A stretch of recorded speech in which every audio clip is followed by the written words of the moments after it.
Hello, everyone, and welcome back to Bitwig Studio and Music Production. This is lesson 5.11, and in this lesson, we're going to take a look at my E-clap creation. But probably more importantly, we're going to, again, focus on the process and how exactly you might go about creating something in a limited amount of time with a limited number of devices. I know a lot of you might struggle with something like this because you just don't know where to begin or how you need to channel your energy for those 2 hours. So I'm going to try to talk about that a little bit. I'll share with you my approach for this particular composition, and hopefully that will help you down the road.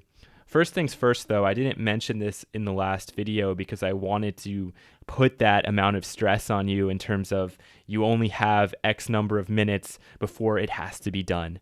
Of course, that's not true. I spent probably 2 hours and 20 minutes on this. My goal was 2 hours. After the 2 hours, I listened to it back, and there were a few just really stark automation problems that I just had to fix. So I went back in there, I fixed those, I was happy.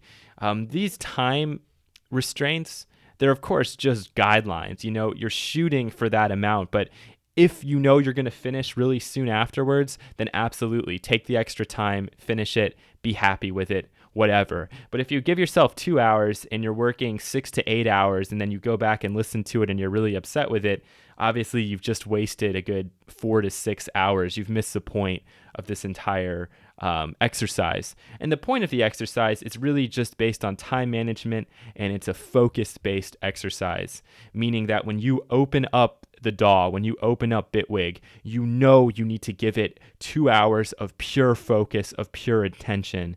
And that's when you're going to perform at your best. That's when you're going to get the most out of working in the software. Right? As somebody who was a tennis player before and, still occasionally plays, there's a big difference between going to practice and just kind of hitting balls and going to practice and focusing in 100%, like dialing in your forehand, right? So I'm focusing specifically on my forehand stroke. That's going to do me a whole lot more good than just in there swinging the racket around at random. Do I do the latter approach? All the time. And it's the same thing when you're working inside of a program like Bitwig. There are times when you're just going to open up the program, have absolutely zero idea of what you're going to do, and you just, are experimenting around, playing with the synthesizers, doing your thing. That's going to help you down the road, but it's different sort of help than what we did here, where we were focusing on making a composition and doing it in a limited amount of time. Okay, so I just wanted to bring that up first. Talking about the process of working on something in 2 hours, the most important part is actually what you do before. If you know you only have 2 hours to work, the brainstorming session is the most important part here. All right, so what I did was I took a look at the devices I had access to, and they're all down here. I just put them as reference: the blur, the reverb, the frequency shifter, the resonator bank, the ring mod, the dynamics, the transient control, the mid-side split, and then the LFO modulator. So you can even see that I've kind of categorized these. We have our amplitude effects here. We have our frequency-based effects here. And then we have our delay/frequency effect here with the blur. Right off the bat, I notice that we don't have any EQ. So without any kind of EQ or even any filters, I have to be really smart about what I do and about how I actually make my sounds to begin with, which is always where I start when I'm making something. I focus on getting the sounds first. So I have an area here that's dedicated to sub, that's dedicated to bass, that's dedicated to the mid-range, and that's dedicated to the high range. And I had to make those sounds and make sure that, okay, these do fit into that particular frequency spectrum because there's no EQ. There's no saving grace after the fact. They need to be right now, and I can't go back and tweak them later. So right away, I knew that I was going to have to do that without EQ. The other thing, before I even randomly generated the numbers, was I told myself, let's try not to do another soundscape, because you just did a soundscape the last time. People are probably bored and tired of that. But what ended up happening here when I got the reverb and the resonator bank, instantly my mind is going soundscape, and you can be very tonal with it because you have the resonator bank. You can dial in certain frequencies to give this more of a harmonically either pleasing or upsetting sort of vibe in the music. So I ended up going with something that's more of a soundscape. I didn't want to do that, but based on my tools, that's where my head went. And I think for a lot of people, if these are the tools you get, that's what you were going to do. Originally, I was kind of hoping maybe I'll get a delay, maybe I'll get something else, and then I can just do something purely percussive. I can make a bunch of different percussion sounds and just do a crazy drum based composition. Unfortunately, it didn't work out that way, but that's just how it goes. The other big thing that happened for me, which was just by pure chance and kind of luck, was before I went in here and started working, I was just listening to some music, just kind of on shuffle, and Eric Satie just happened to come up in my playlist. And instantly, when you hear Satie, you're gonna know what I'm gonna play here in a second. But I decided, you know what? Let's do something very simple. Let's try to evoke a bit of Satie in this composition because, again, we have access to the resonator bank. So, right away my mind just went to this. Whenever you think Satie, this is probably what you end up thinking of.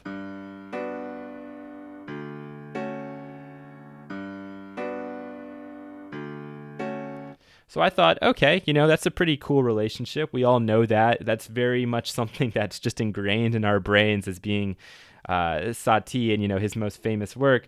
So I told myself, why can't I just quickly figure out where those notes fall in terms of the frequency spectrum and dial those into the resonator bank? The resonator bank is incredibly powerful if you know what you're doing. One thing about the resonator bank that's kind of intimidating is if I turn this on and I'm turning the the dial here, it's all working in hertz, right? It's not telling us notes. And so that meant that before I even jumped in and started working on the composition, I needed to go to one of those pitch to frequency charts, write down exactly what pitches and frequencies corresponded to the notes in the chords and in the bass line here before I even started. So that's what I ended up doing. I had that all ready to go. So at this point, I knew that when I got in here and started working, that I don't have a lot of time. So what I'm going to do is I'm going to generate one sound with the E clap. I'm going to resample that, probably run it through some reverb maybe, and then just kind of get to work getting my frequency ranges. And then if I have time at the end, I'm going to try to dial in those resonator bank settings. And for each of these as well, I wanted to have at least a couple of controls where I could make some adjustments to the sound so that it wouldn't just be, one loop going all the way through. So if we just listen to the highs, for example, we'll hear that.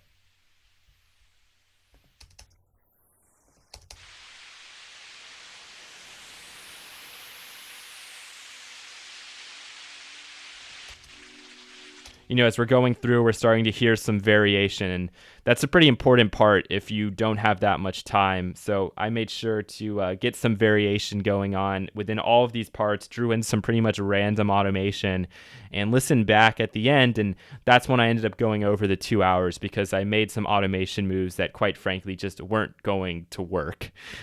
So that's why I ended up going past the time. And really, that's all there was to this composition. So we'll go ahead, we'll listen back to it. Remember, this was all done in basically 2 hours. And the idea was to try to put a reference out and a shout out to the great French composer Satie. So let's just take a quick listen to this.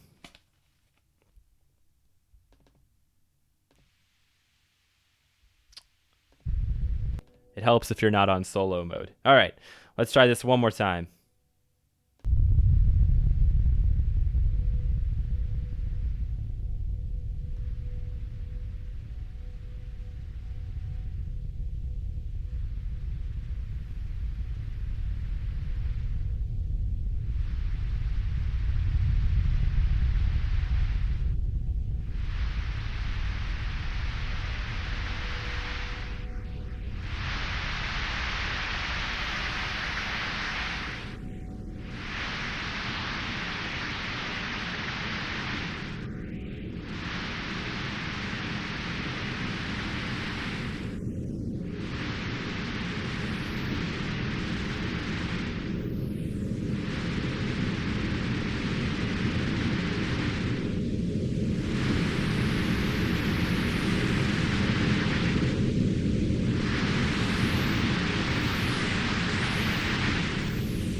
Okay, so what I hope you get out of that is number one, that's not perfect. There's a lot of areas in that particular piece that I'm itching to change because there's certain things that just aren't working. There's certain balances between the subs and the upper stuff, and sometimes it just gets a little messy and it doesn't make a whole lot of sense. But I'm not going to go in there and change any of it because I set myself the goal of 2 hours. I worked and really focused for those 2 hours, and that's what came out on the other side. If I was to go back and do this again and have 2 hours, it would probably come out sounding a lot different. Maybe not better. Maybe it would be better. Again, that's also all in the ear of the listener. So, other than that, I just thought I'd show you or let you hear what my original clap sounded like. Master settings on. Okay, there we go. So that's was the sound of my original clap. And you can see that in my FX, I actually put a transient control there so I could really hype the sustain section of that sound. Otherwise, I think that pretty much does it. The major takeaway from this particular experiment and assignment is it's all about what you do in your pre-planning. It's all about brainstorming, coming up with an idea, and then going in and trying your best to execute it. Will the execution be perfect? Absolutely not. But that's okay. The idea is that you're going in there with a plan. That's what I want you to realize is that so often people open these up and think, okay, I want to sound like Skrillex or something, or they have an idea in their head, but they don't actually have a plan on how they're going to execute.